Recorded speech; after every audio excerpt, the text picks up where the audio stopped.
Welcome to Demasked. My name is Fresman, and today I'm joined by the founder of the Janus Syndicate, Xanatos. Xanatos, how you doing today? Good, good, man. It's been a long time. I know we're getting kind of like ancient history here, so that's why it's kind of like we're going to touch on maybe like some internet history from like 2004, 2006, 2008 that a lot of people, especially younger people, don't know about. So I guess I'm doing pretty good. I mean, it was kind of a rough year last year, so I'm hoping like we can get some of these older guys from my time period to kind of hit like the podcast circuit because I think there's a lot of stories to tell there. So how are you doing? I'm doing very well. I've actually been very much looking forward to this. I want you to know I'm a huge fan of your videos to the point where, like, I want to say every couple months I'll go back and watch Source Wars. Yeah. No, that was kind of like the apex of creativity for us. And that's why, I mean, I guess real quick, if we want to get kind of right into it, like that whole video started because you can find inspiration online in all sorts of different ways. And I started writing that because I got a comment on the internet one time that said, well, you can't be funny without crackbone in your videos.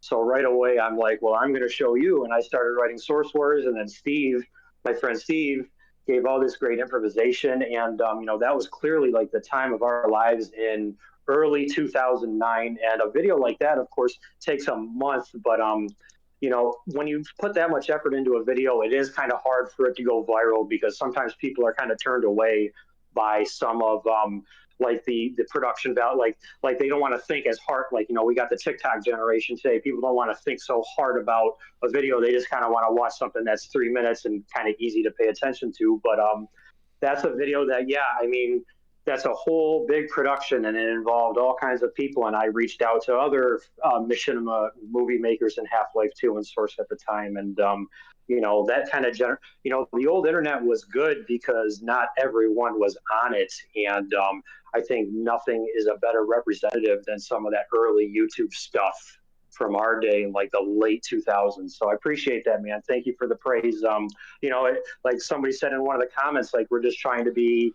like creative and we're kind of putting in the extra mile, we're putting in the effort, even though some of it is kind of local and kind of slacking off and improvising. But we gave it our all, man. That's how you can tell because we spent a month on that thing, and at least it was worth something. I mean, I think it scratched over 1 million, but I don't, I with them taking their channel down and all that history kind of being erased and all those comments being erased, who the heck knows now what even the view counts and stuff like that were, because that internet history has kind of been erased a little bit.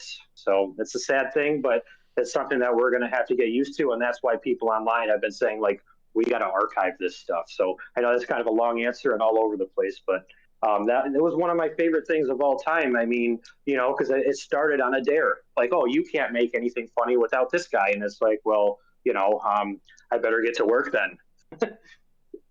Well, and when you mentioned that the channel went down, I believe you're talking about the other. Good times, man. Well, the other site that your videos were also hosted on, which is Machinima. Yeah. So, I mean, that's a website that has a long and varied history. I mean, that was just like a forum. Well, what percentage of the videos that you've made, like in your history of making Gary's Mom Machinima, has all of it made the transfer over to your main channel, or has some of it been lost to time? There's a few videos that have been lost to time, but for the most part, I mean, I didn't do a great job of backing that stuff up. So that's why I kind of make the point about archiving. And that's why there's so much history from that original website that probably didn't get saved or didn't get backed up. And that's a shame. Hopefully, I'm not lagging too much. Am I cutting out a bunch or is everything okay? Oh no, I can still hear you. You're coming through fine.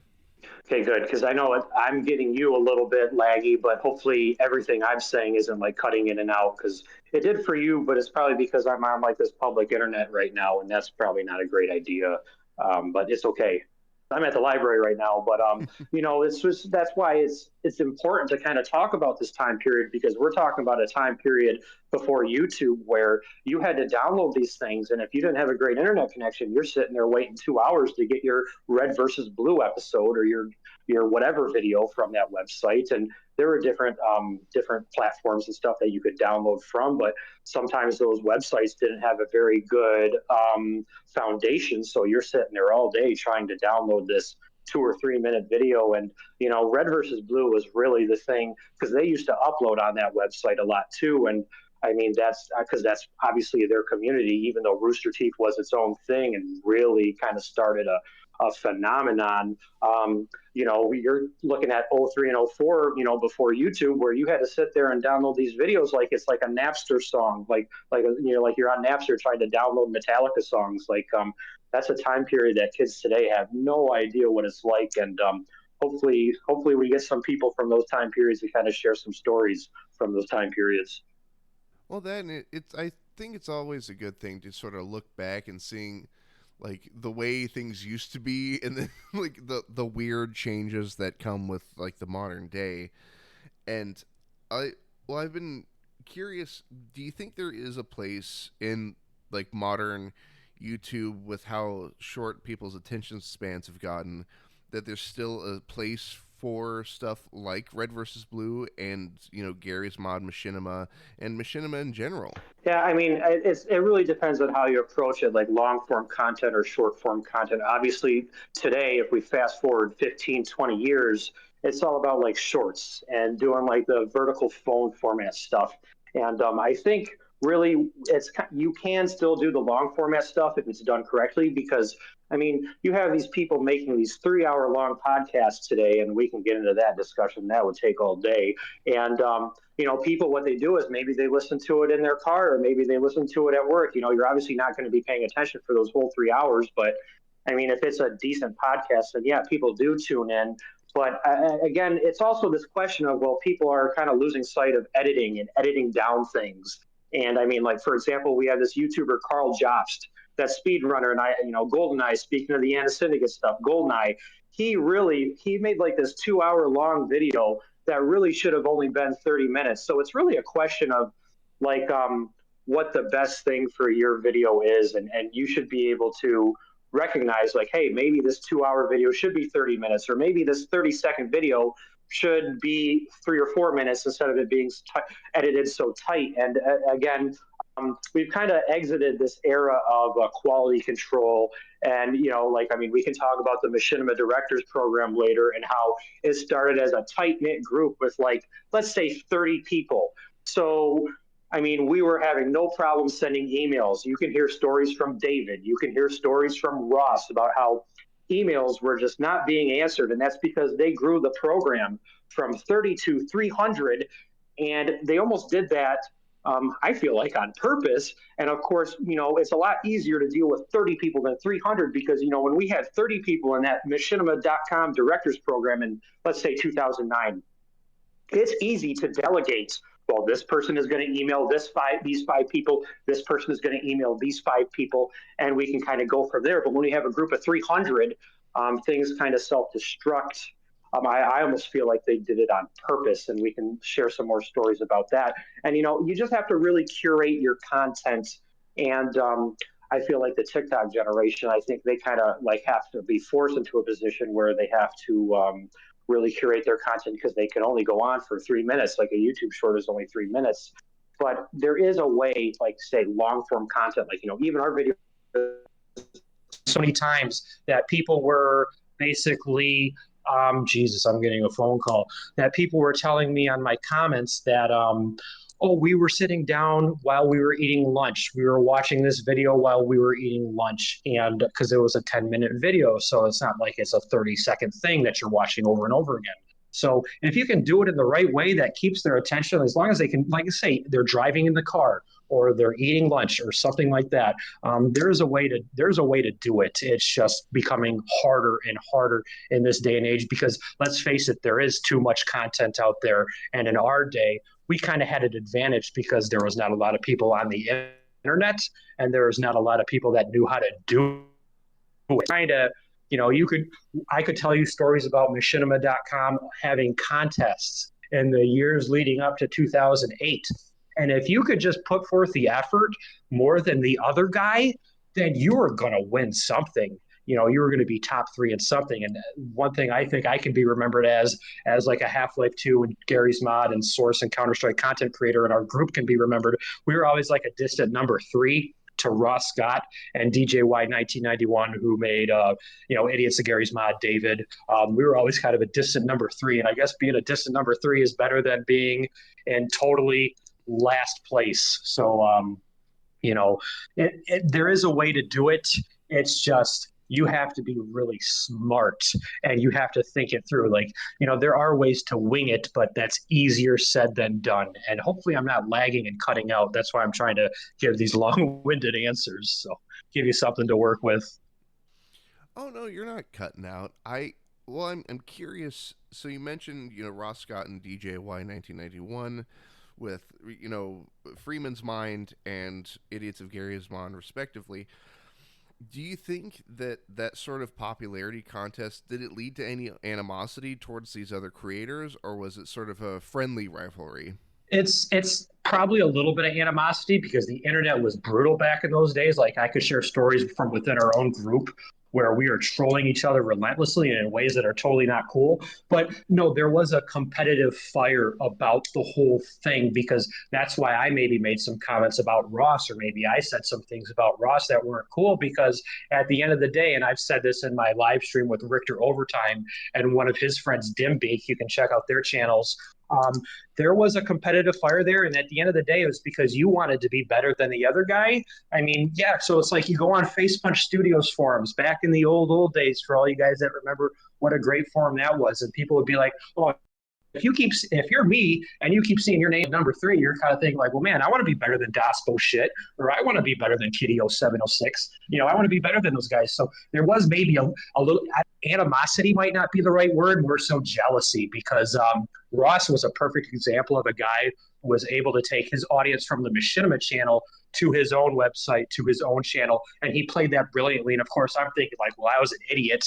I was becoming 20, 21 years old at the time. I wanted to go out to college and I wanted to party with my friends, when the reality was like I should have been thinking more business like Rob. I love the guy. I respect the guy. I think we should have like a roundtable with like me, him, and David, just to kind of bury the hatchets. Because of course, yeah, especially for me, because there are days where you get kind of pissed off. Like maybe like for example, David, I felt like he borrowed memes. And for example, in our Yana Syndicate videos with Crackbone and Wolfer and HK Sniper and Stev and Boris and all those guys, we kind of created some of our own memes and created some of our own jokes. So when I looked at David and I seen him kind of like bar, the hottest thing was at the time like the John Freeman thing, which was a copy paste or pasta or whatever you call it on Reddit or something like that, that he turned into a video, which I can't get mad at him for that because in 2006 I took a something awful article from Counter Strike about it's called Counter Strike Noob's Guide to Counter Strike or something like that. And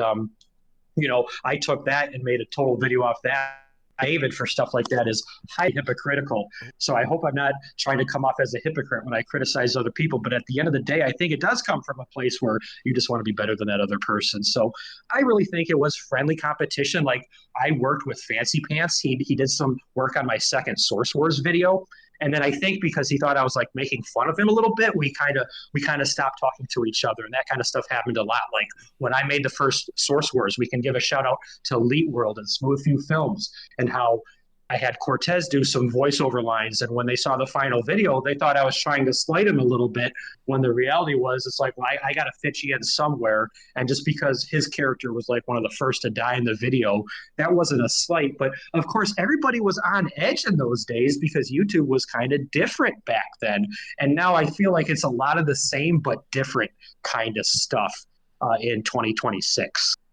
Well, I think, by from what I can tell, growing up in like watching that era, because I've only had this channel for about 10 years, um, seeing how people interacted in that era of YouTube was, there was a competitiveness, but a more willingness to, what's the term I'm looking for? Not crawl over each other, but try to one up each other. But nowadays, it's like, hey, I can do that too, but I can maybe do it better.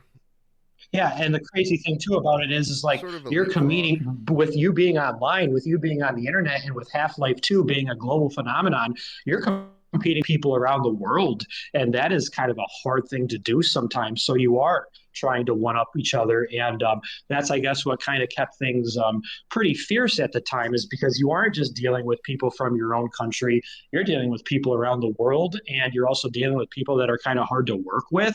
I mean, I could talk about Crackbone all day and how he was hard to work with, and but you know, I think that the spirit of competition was a lot healthier back then, because nowadays I think you have people that can just themselves up with money or with connections. And I mean, you know, the machinima.com website was originally owned by like this weird writer guy from the UK, and he eventually sold it to these two rich brothers in Los Angeles with like a French last name. And you bet your butt those guys had connections, and probably, you know, they had connections with some big companies being in Los Angeles. And, you know, I feel bad for guys like Ross Scott who moved out there only to be treated like total garbage. You know, that stuff happens in the media world. I've worked in radio, I've worked in television, I've worked online. The media world is brutal. I can tell you stories from radio where these two very established radio hosts on their morning show, you were told on a Friday morning, like, you have to go home and never come back. They got no heads up. They got no opportunity to say goodbye. And I feel like, you know, that's kind of what happened with the machinima.com stuff. Like, none of us really got that chance to say goodbye. And it's unfortunate, but it's good that we are still all remembered. And there are people that say, like, for me, like, oh, thank you for making my childhood.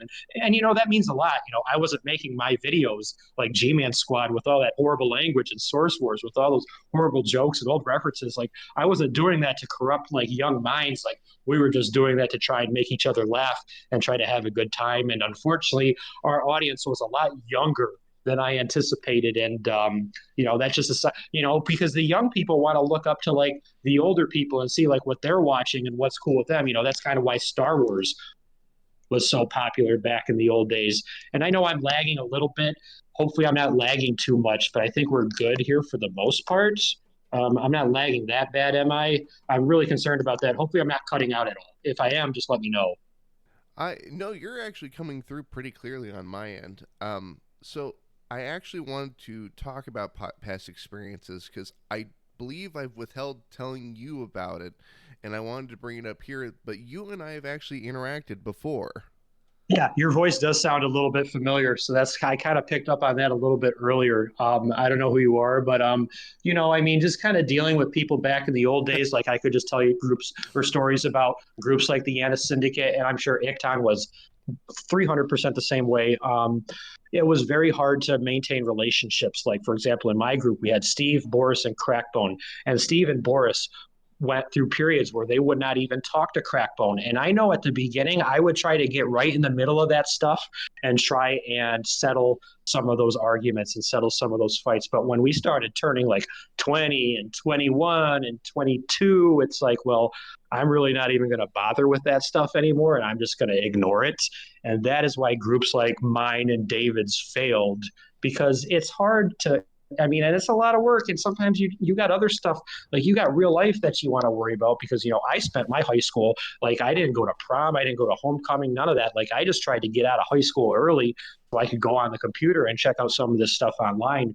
And so that's why when I graduated high school, it's like, well, I'm kind of getting a little more distant from this stuff. And unfortunately, it created a lot of distance between me and the group. But I think we have a general understanding of each other. And I'm sure Icton and some of Ross Scott's old partners can kind of relate. But I feel so bad for their experiences with machinima.com, because they deserved better. I had a lot of my videos taken down first, believe it or not, because I think I was one who ran my mouth a little bit too much. And that's something I still have to work on to this day. Apparently, nothing ever changes, and history does repeat itself. But it's a tough game, because it's a game of tug of war, right? Because you don't want to sit there and just take everything that they're saying, because I know my second boss, who was my second contact over there, told me some horrible stuff in an email one time. And it's this game of, well, I have to either be a little bit aggressive or I can't be aggressive at all. And sometimes that's a hard game to play because you don't know, like, well, I don't want to be a pushover, but I also have to push back. And you got to be careful because that's how you run into trouble. And that's how I ran into trouble with Machinima.com, as well as with Crackbone, literally driving to Los Angeles and sleeping with a female staffer over there. I mean, I have a truly unique experience, and it's crazy thinking like this stuff happened 15, 20 years ago. So I better try and keep it down. Anyways, what else do you want to talk about? I mean, I got your list right here. I know we talked a little bit about the founding of the group and dealing with them. Now, it was very difficult to deal with them because you're dealing with emails. And like my first boss there, he was a very nice guy and very easy to work with. And my second boss, he kind of played hardball and he was kind of tough to work with. And that's when I kind of was like, well, you know what, I'm just going to go do my own thing. And basically by not saying anything is me saying to them, like, screw you. Because and I guess that was the right choice to make considering how far that website fell in the years that followed and how they treated Ross and David and Litfuse Films and Steinman and all those guys, man. It wasn't right. And I understand why people were crying so much about it, but at the same time, like it's kind of too easy to paint them as the bad guys as well. Like, that website kind of just set themselves up to a point where they're just going to keep shooting themselves in the foot. And what did you guys think was going to happen? Of course it's done. Of course it's been done for years now. So that's all I have to say about that. Well, that and like another sort of subsection of Machinima that I think took a big hit was the dudes over at Inside Gaming, which thankfully went over to become Funhouse, which is gone now. Yeah, now I think I might have a clue of where you're coming from now. I think, okay, well, yeah, no, it's good to hear from you, though, man. It's nice meeting you, by the way. But I'm sorry for cutting you off. Go ahead. Can you start that one over, though? Because no, now you're talking about Inside Gaming and stuff like that. That's unlocking all kinds of memories that I forgot that I had. Well, so talking about past experiences, so you and I have met several years ago playing Half-Life Source Deathmatch. And I believe it was me and a buddy had bumped into you. I think it was you and Boris, or it was one other of the group, and you were like joking, like, "Oh, if you guys get like 20 kills in a row without dying, you can join the G-Man squad." And me and my buddy are like, "Oh my god!" Yeah, the initiation stuff. I remember that. I mean, we were relentless. Like, we did some pretty horrible pranks on people that were young, and unfortunately, like half of our guys found that stuff funny, even to the point where I know we drove one guy who wrote a script to tears. And I remember stepping in at that point. That was one point where I did step in and be like, hey man, that's not cool. Like, we don't want to make this kid cry or nothing. So I get it, man. I mean, we were pretty unlawful in those days, and we had fun trolling guys like the Litfuse guys like Zachariah. But no, keep going. I mean, that was a game too, where it's like, if you're playing that game, you should expect to be trolled.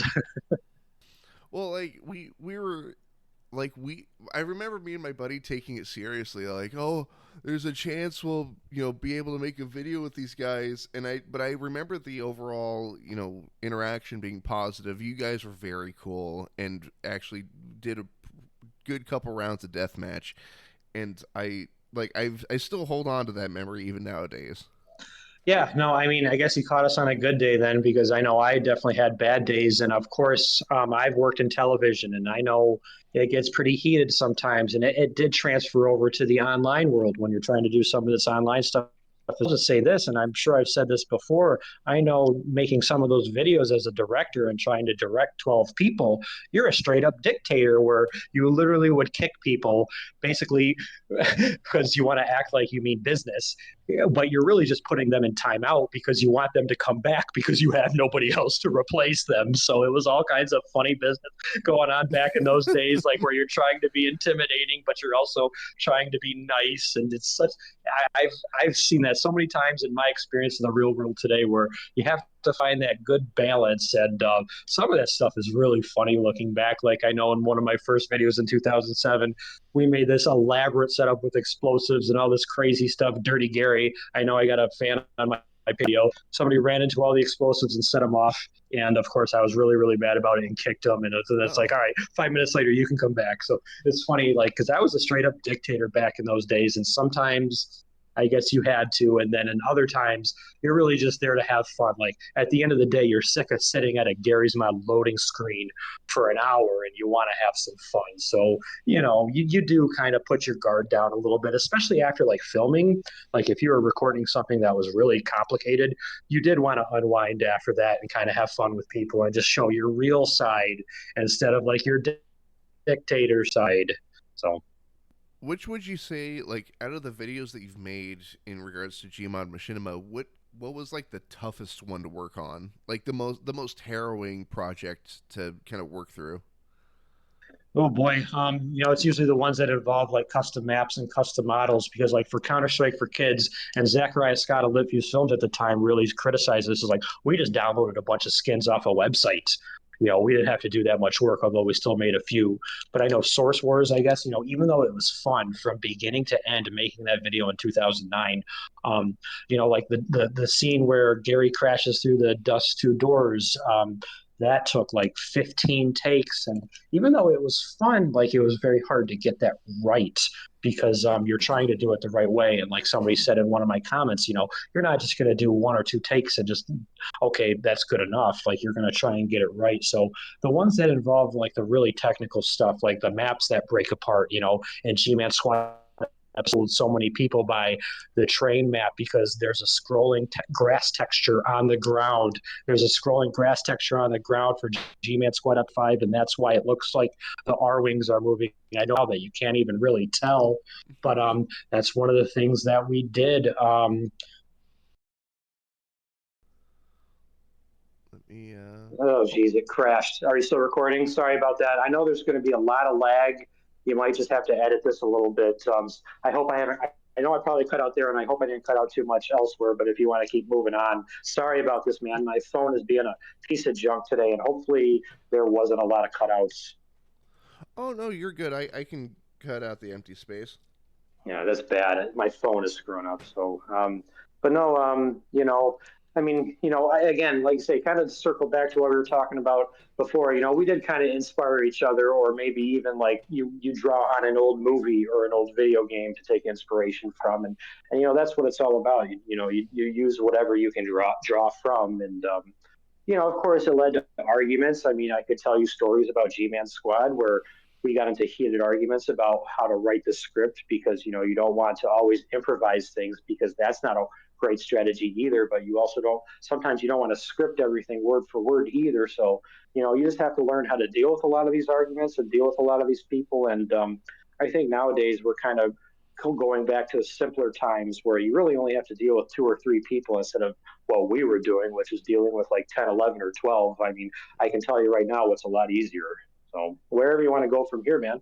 So I do want to touch on a member of the cast. All right. I interacted with him. I think I'm not sure because I've ran into a similar situation before where I thought I was interacting with Das Bullshit, but it was somebody pretending to be him, and even went as far as to interview him. And the interview is still up on my channel, and the guy barely answers any of my questions. But I years ago, I want to say I think I did. I think I interacted with Crackbone.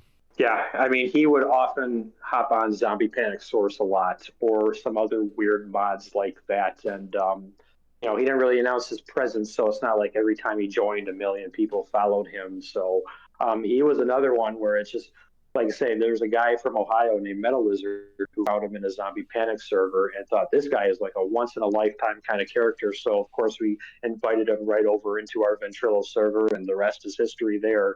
But, it's hard dealing with characters like that. But obviously, I mean, he was obviously like a huge internet celebrity. Like he was a bigger internet celebrity almost than all of us combined. And you just found him on a game of Zombie Panic, just constantly talking over the mic because he was the kind of person that liked an audience in whatever room he was in at that time. And I mean, it's one of the craziest things we've ever experienced. I mean, he was a great prank caller. He was fun to play video games with, difficult to work with. Like, he would say, be right back, and then be gone for 3 days. So he was one of a kind. And then I told you the story, too, about him driving over to Los Angeles. And kind of being a home wrecker in a coworker relationship over there with the Machinima.com company, which is absolutely out of this world hilarious.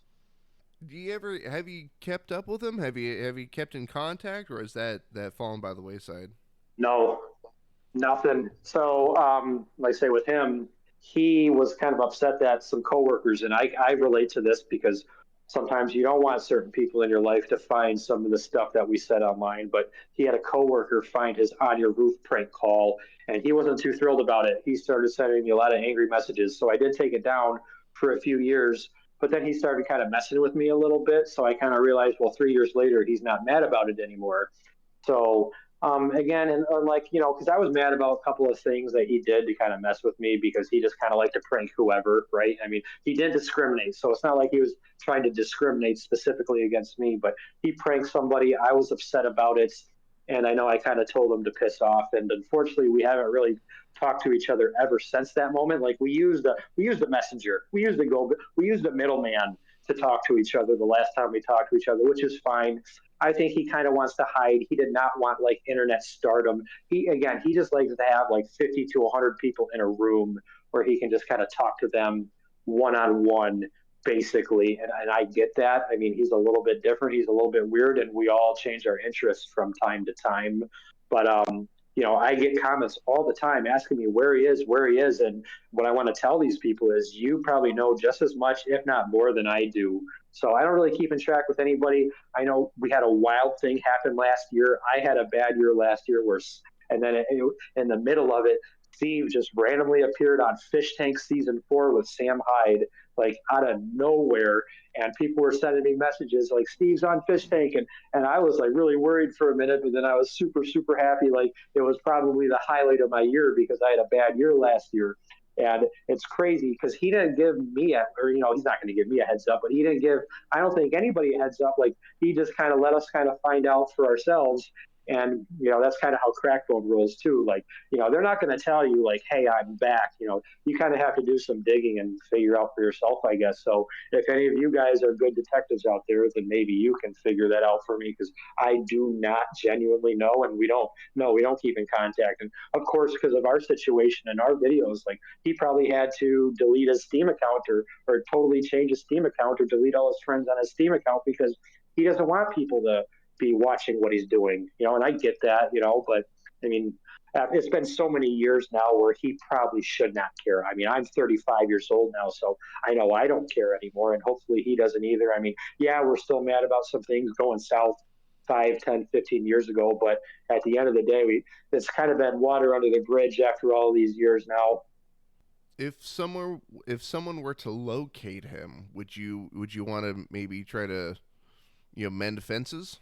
Oh, sure. I mean, it's going to have to be online, though, because I'm sure if I see Steve or Crackwood in real life, he'd try to beat my ass. That's why I was so proud of Steve with the Fish Tank season 4 stuff, because he literally wrestled 2 people on that show that are younger than him, and he won. I couldn't believe it. So he's obviously training with somebody out there or something like that. So, I haven't been, I tried to go to the gym during COVID. It didn't really work out too much. And Crackwood, of course, he always was a pretty muscular kind of dude. So I don't know, man. I guess I was the brains of the group. And while Steve and Crackle were really, really smart, man, they could kick my ass in probably about 15 seconds. But it's funny to think about, like, because Rat Lobber, of all people on YouTube, tagged me once and said, like, oh, you got to get on Fish Tank season 4 or Fish Tank whatever. And of course, Steve beat me to that. And, Crackbone, like, he's just a character, and obviously I do want to mend fences and maybe just have like a chat online. But of course, he's going to be paranoid, like, that I'm going to record it, because I was kind of dirty back in those days. Like I'd record him, like just, you hit record and then you hit on record, and then, he doesn't know when you're recording or when you're not. And, he didn't like that. I understand why he didn't like that, because it seems like you're kind of getting taken advantage of. And I guess I would just tell him, like, I wouldn't record anything. We could just have a friendly little chat. I mean, I just live off my phone and my tablet now. I don't even really go on my computer anymore. So I would like to mend fences, especially with Steve, because Steve was a childhood friend of mine, and we had a friend a year and a half ago. We're like, yeah, so he was on Fish Tank live in end of June last year, and then April in the year before that, one of our neighborhood childhood high school friends died.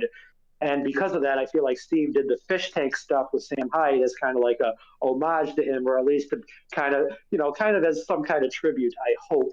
And that's why, of course, I'm not really worried about Crackbone as much as I am Steve or Stev, Dr. Cross, whatever the hell he goes by now, because I am proud of what he's done and how he's turned his life around. Because I kind of had a comeback year last year, and then I kind of started going down the hill again. So I mean, Crackbone isn't as important to me as Steve, considering what happened with a lot of people that grew up around here that are kind of dropping like flies. Man, it's sad. Well, then, time is a real bastard to all of us in multiple ways. But Yeah, because look at Kitty 0706 or Kitty 0706, like the whole internet community got together and was just like, oh man, this is terrible, and like we're gonna miss him, and R.I.P. and stuff like that, and you miss moments like that because that's when you kind of brought whole communities like Face Punch together. And we're never going to see anything like that anymore with the lack of internet forums these days. I'm sure there's one or two that exist somewhere, but it's sad.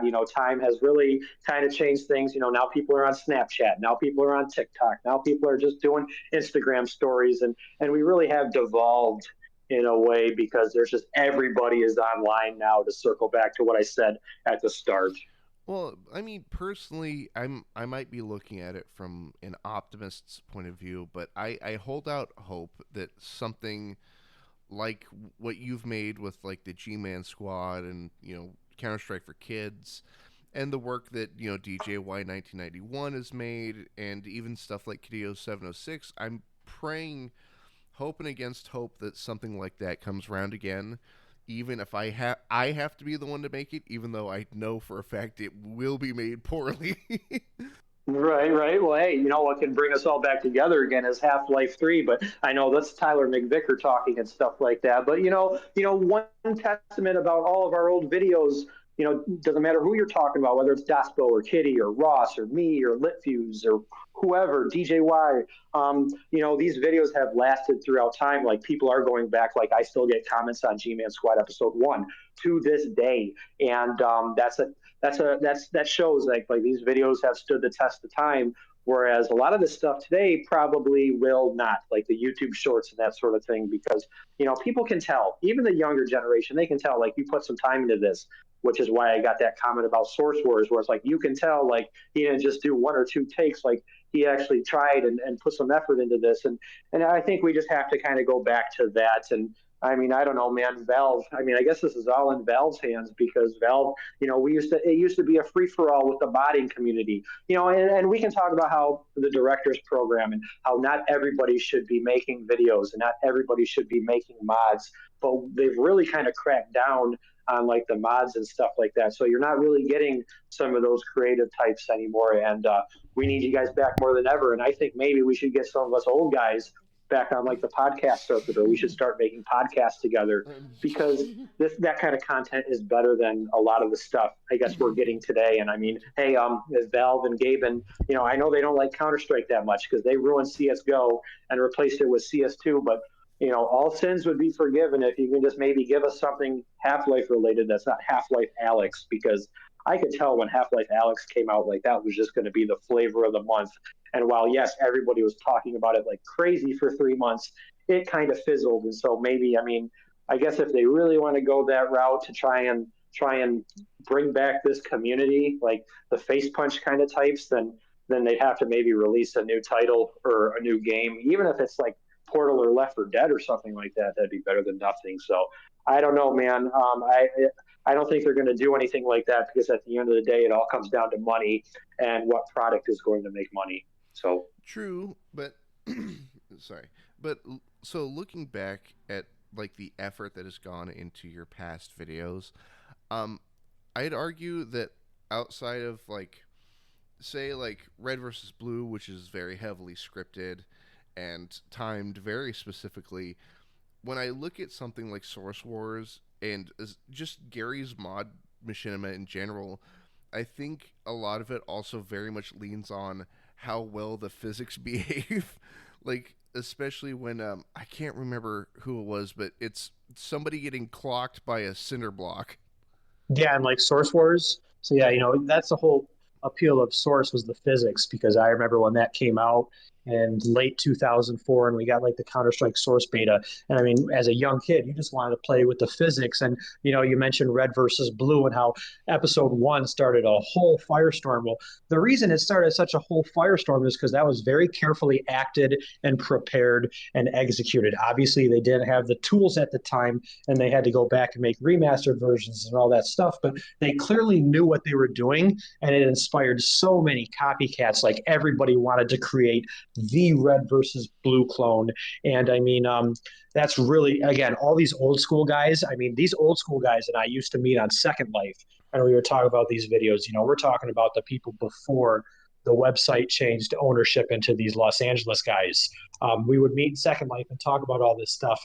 And you know, the Red versus Blue people kind of overshadow all of us because I don't think any of us would even be here. You wouldn't even be listening to me. You wouldn't even be watching any of us if it wasn't for Red versus Blue episode 1 and how they very carefully manufactured that and did that. And, they literally transcended the genre and became their own thing. They're not even known for being like Machinima. They're known for being Rooster Teeth, which, I mean, there's not many guys other than like Ross Scott who could do that.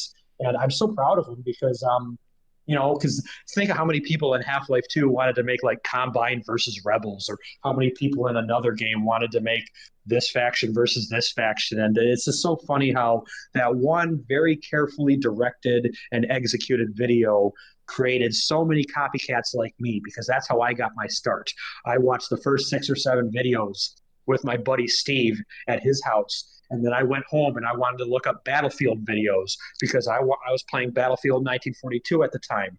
And that's how I discovered Half-Life and Counter-Strike. And that's how a friend from Ohio gave me a Half-Life 1 CD key. And that's why I played Counter-Strike 1.6 for almost the entire year of 2004. And, I've recorded some stuff here and there. So for those people who are looking to get started out, you just have to kind of hit record and play around for a little bit. And then ideas will come to you. So, that's how I got my start.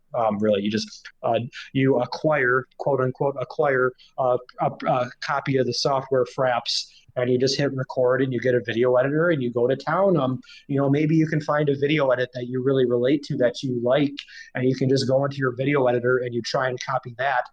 And next thing you know, you might have a new hobby. So, get out there and beat some of these TikTokers and some of these idiots that don't even know what the heck they're doing. Like, so many things today are staged.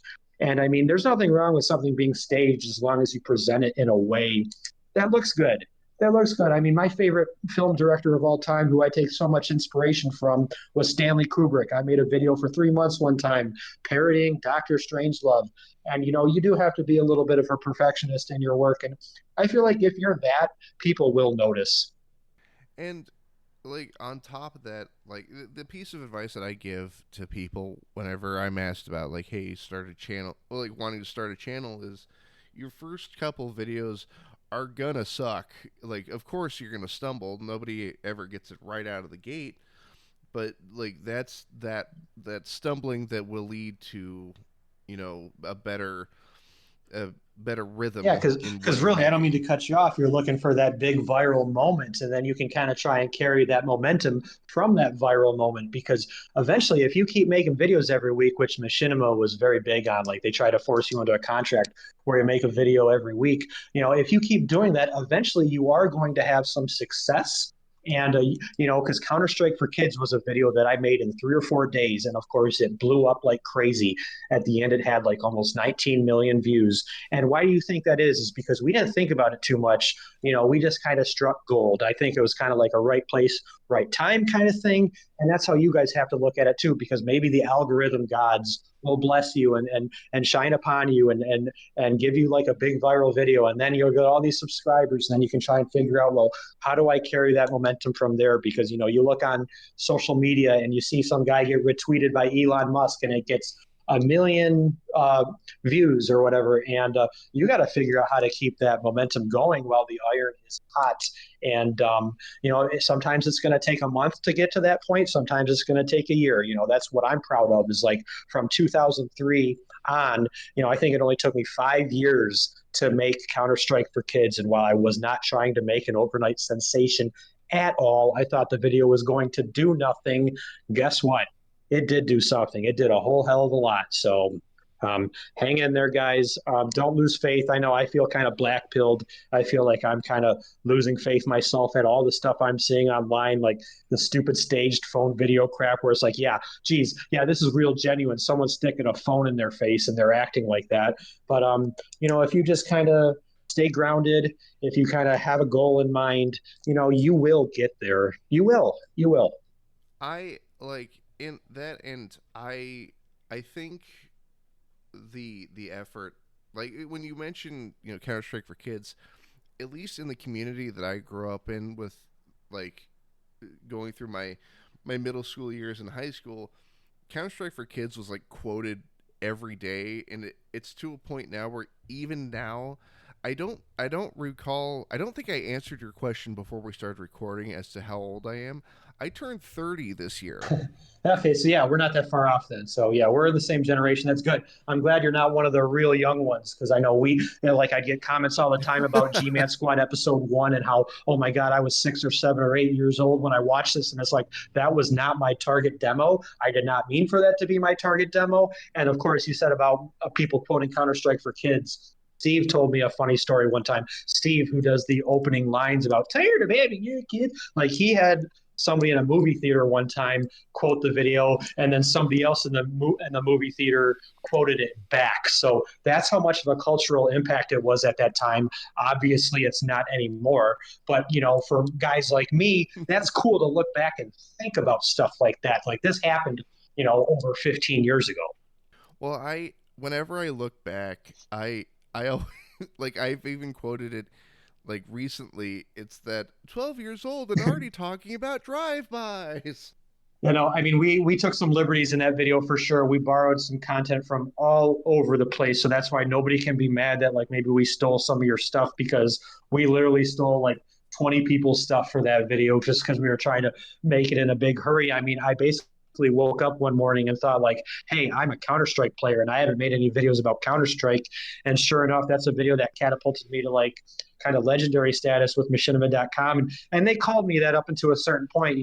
In the years that followed, they tried to get me with a writer from Montana to make this video series called Hearts and Brains. And you can imagine how well the three of us got along. Like, I'd take any of those guys from the Yana Syndicate over any of those two guys because we got along so much better, and it was hostile and it was weird, and people were always touchy. Like for example, when I changed the script, so Machinima hooked me up with a writer. Like Machinima must have hired this guy who wrote me the script, and he was very offended when I made changes. And Steve, when I made some changes to G-Man Squad, he was very offended when I made changes. Some of my Delta buddies from school, from community college, they were very offended when I made changes. And that's why this kind of stuff is so, so difficult to navigate, and why content creation is not for everyone.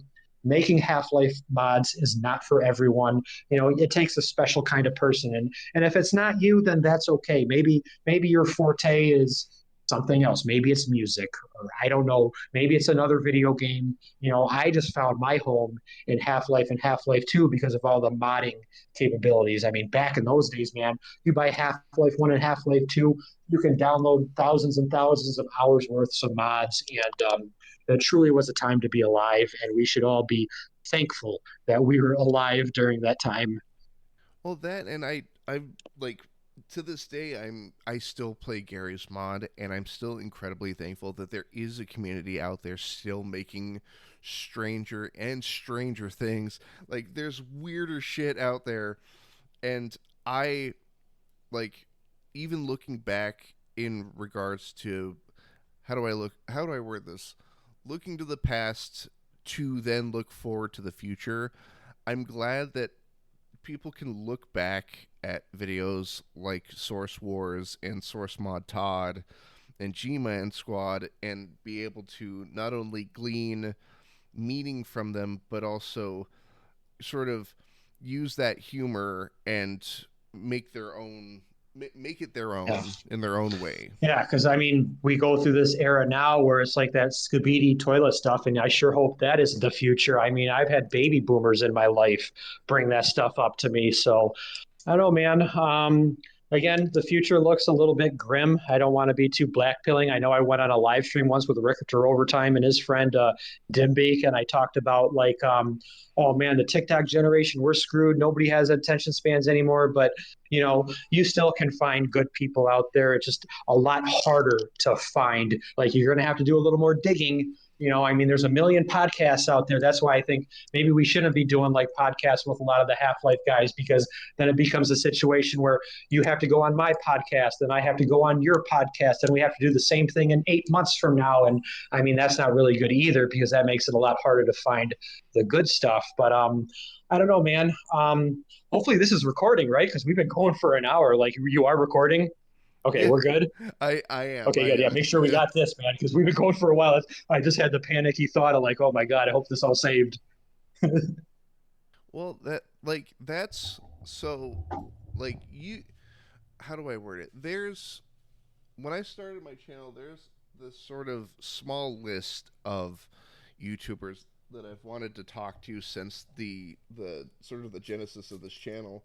Yeah, And you were on that list from day one, because sure. Thanks, man. and it's like I so badly want to avoid the trappings of podcasts of like, you do this for me, I do this for you. And it's more so, this show specifically is, for me at least, is I just want to talk to these people. That's all I Yeah, we want. got to get these stories out there. That's my whole point too. We just again, if we can get Ross or David, because there was a guy back in the old days who tried to hit up a lot of the Machinima Half-Life content creators, and you can probably find those. His name was like Caboose 15 or something like that. And if we can maybe do another round of that again, I mean, gosh, it's been 15 years. I think we're due. So thank you, man. That's why I say I hope you maybe check just to make sure this recording works, because now I'm getting nervous that it didn't save. But if you want to check real quick for us, man, I mean, Oh, no, man, I think we covered a lot, and I'd be happy to cover some more with you again in the future. absolutely. I was going to say that actually covers one of the closing questions that I ask every guest, which is, would you be open to coming back? Oh, absolutely, absolutely. That's why I say I hope you check this recording, man. Because one, I'm sorry about the lag, and two, I know we talked for an hour, so I hope you got it because I don't. I No, it's all good. I think the lag, the minor lag that we've had has added to the effect that get that sort of, that source engine lag to Sure, sure. Oh yeah. So how many hours have we all wasted sitting at Gary's Mod loading screens or downloading like 15,000 custom things for a Counter Strike or Half Life server? So hey man, why don't you check the recording really quick? Because I hope you got this. I really Oh, hope you got this. yeah, we're good on both ends. I've got both my desktop audio going and my mic audio on a separate screen. Good, good. Yeah, no. So, like, say, once we get done here, like, just go check it out for me and give me like the okay that everything at least recorded from beginning to end. Just scrub to the beginning, scrub to the end.